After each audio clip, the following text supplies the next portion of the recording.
Creating an iconic character is not an easy feat. How do you come up with a character that'll stand the test of time and convince the entire world to be compelled in them? How do you come up with something brand new and original and take a flat, boring thing and turn it into something cool? There's so many ideas that's already been done, and even if you do come up with something quote original, it's still borrowed in a sense. Again, it's like poetry, so if they rhyme, every stanza kind of rhymes with the last one. What I'm getting at is that everything is inspired by everything. Your favorite character from any given franchise, 9 times out of 10, was inspired by an already existing IP. The basic structure of a character was borrowed, and once the premise is there, it's expanded on. The structure can be borrowed from film, literature, and sometimes influenced by real-world figures. Call me Snake. Call me Snake.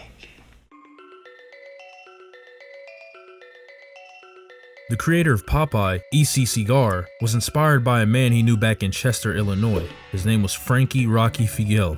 His basic premise was someone he actually knew, so he took that inspiration and influence and thus created the character Popeye. Now that I'm looking at him, he definitely pulls off the sailor look. Anyway, whether it's more intrinsically inspired or physically inspired, it's still inspired. Which leads me into this man right here, Mr. Cloud Strife. Definitely one of the most iconic characters of all time. Arguably top 5 in my opinion. He's got all the tropes about him. The blonde spiky hair, the giant sword, the baggy pants. I mean, what doesn't he have? Believe it or not though, Cloud is a combination of influence. A character who happens to be intrinsically inspired and physically inspired. Dating back in 1997, Cloud was introduced in Final Fantasy VII, and there was a bit of juxtaposition with his design. In previous Final Fantasy games, the designs were a lot more eccentric, with more colorful roots and historical influence. After the SIGGRAPH demo in 1995, a bunch of talented artists were tasked to create new characters, and this included the early design of Cloud, drawn by Tetsuya Nomura, you know, the Kingdom Hearts guy. Anyway, the team was impressed with Nomura's illustrations and handwritten notes for his previous work, so they tasked him with designing all of the characters for Final Fantasy VII.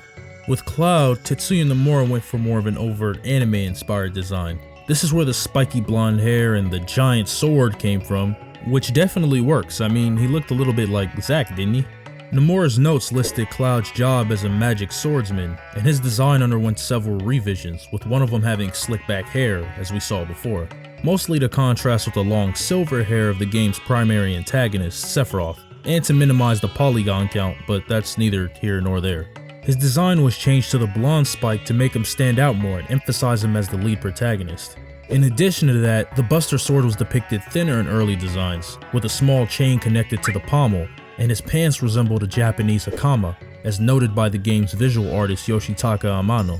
In contrast to Final Fantasy VI, which featured multiple main characters, Square's staff decided in the beginning of Final Fantasy VII's development that the game would follow a single identifiable protagonist. In Hironobu Sakaguchi's first plot treatment, a prototype for Cloud's character belonged to an organization attempting to destroy New York City's Mako reactors. They planned for Cloud to be one of 3 protagonists. Obviously it didn't work out, so Square went back to the drawing board. Nomura at the time was frustrated at the continued popularity of Final Fantasy IV's characters, despite the release of 2 sequels. Nomura came up with a plan, and so he made it his goal to have a more memorable cast, and thus the birth of Sephiroth began.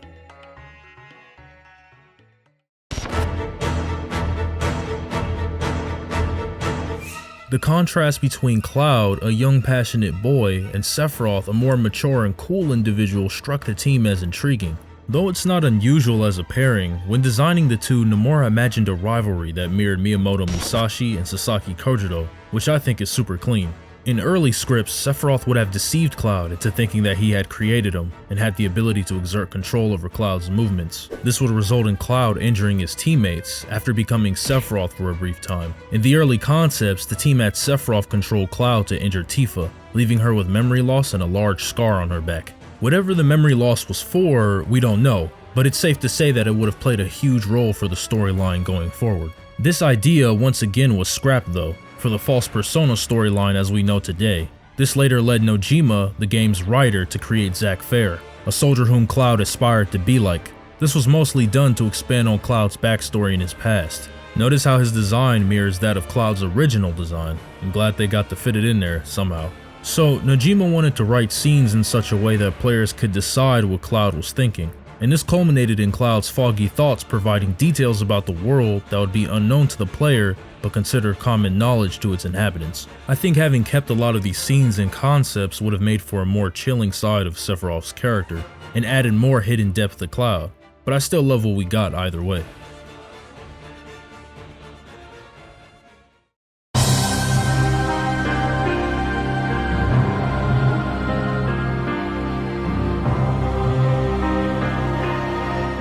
As far as his personality goes, Cloud changed a lot over subsequent titles and releases. In retrospect, Nomura and Final Fantasy VII Remake co-director Naomi Hamaguchi described Cloud as a dorky character. I assume they were talking about the original game, because he was definitely more comical and had his funny moments, with his constant sarcasm, snarky replies, and everything there was to love about Cloud back then. The team obviously thought he was lame though, and decided for every release after that Cloud would adopt more of a straightforward persona, and they opted in emphasizing his cool side, which leads me into Advent Children. This movie was released 8 years after Final Fantasy VII and served as a direct sequel to the game. With that being said, it featured a much different premise. For Advent Children, Nomura agreed to direct the project, largely because of his attachment to Cloud's character. Although Nomura stated that Cloud was more positive in Final Fantasy VII than in Advent Children, he didn't believe such an upbeat image of him is what stuck in the minds of fans, and the script was written to explain why Cloud returned to a state of mind consistent with how the fans view him. In other words, Nomura wanted him to be an edgy edgelord. Jokes aside, the film dealt with many philosophical themes and had powerful lessons in its premise. Nomura viewed the theme of the story as one of forgiveness, which he believed required hardship. By taking up his sword and fighting, Cloud struggles to achieve it.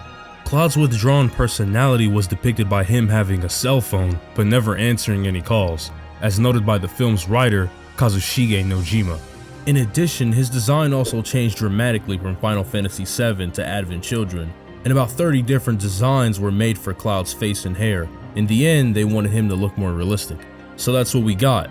The team wanted to illustrate that 2 years had passed since the original game's conclusion. The staff did attempt to render him in his original design from the game, but concluded that doing so left his eyes unrealistically big, which looked gross apparently. In contrast to his face and hair, Cloud's clothes were difficult to make in the film.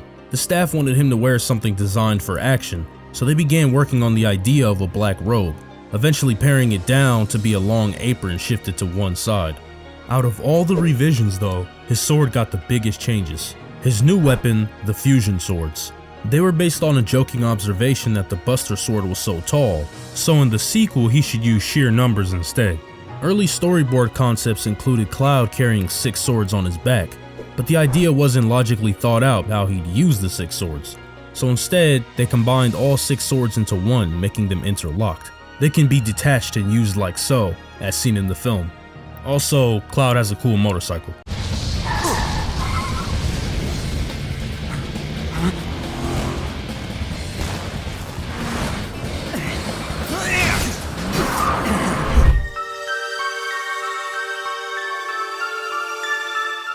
Although Advent Children got mixed reviews, it's safe to say that after its release, Cloud as a character became more popular than ever, and Final Fantasy VII's cultural impact had continued to grow.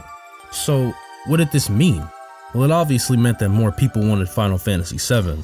They wanted more Cloud, they wanted more Sephiroth, they wanted more Tifa. In the coming years, Cloud and the rest of the gang would appear in more spin-off games and the mainline games, one of the more notable ones being Dissidia, a PSP game released in 2008. It's a Final Fantasy fighting game in the shape of a 3D brawler, pretty much where you can choose your favorite Final Fantasy character and duke it out with the other ones. And of course, Cloud was included in the sequels for that series as well. On the mainline side of things, Cloud and the other Final Fantasy VII characters appeared in the Kingdom Hearts franchise, being featured in the main story and various plot threads. Cloud was a secret boss in the majority of these games after you completed some prerequisites. He was definitely not easy, especially on the harder modes like Proud Mode. Things were on the horizon, and during the summer of 2015, Square announced Final Fantasy VII Remake, which was marketed as a reimagining. The game would be split into 3 separate parts, sorta like how the original title was. The announcement filled a lot of people with excitement, and with all the previous things Square's done in the past, people were eager to try it, as they knew it'd be great. With the 2 games out now, Remake and Rebirth, Final Fantasy VII brand is growing stronger than ever. Cloud Strife changed the hearts of many, and had become a household name in the pantheon of gaming. During the PS1 era, everything was changing and gaming had developed so much since the 8-bit and 16-bit eras. His story combined with the breath of fresh air of Final Fantasy became a recipe for success. And even now, it's a clear reminder that it was the right character in the right game at the right time, and we couldn't have asked for a better protagonist. Thank you for watching this first episode of Anatomy. This is a short series of Final Fantasy VII characters I'll be covering in the upcoming weeks. Subscribe and stay tuned for the next episode, where I'll be covering Sephiroth. Until then.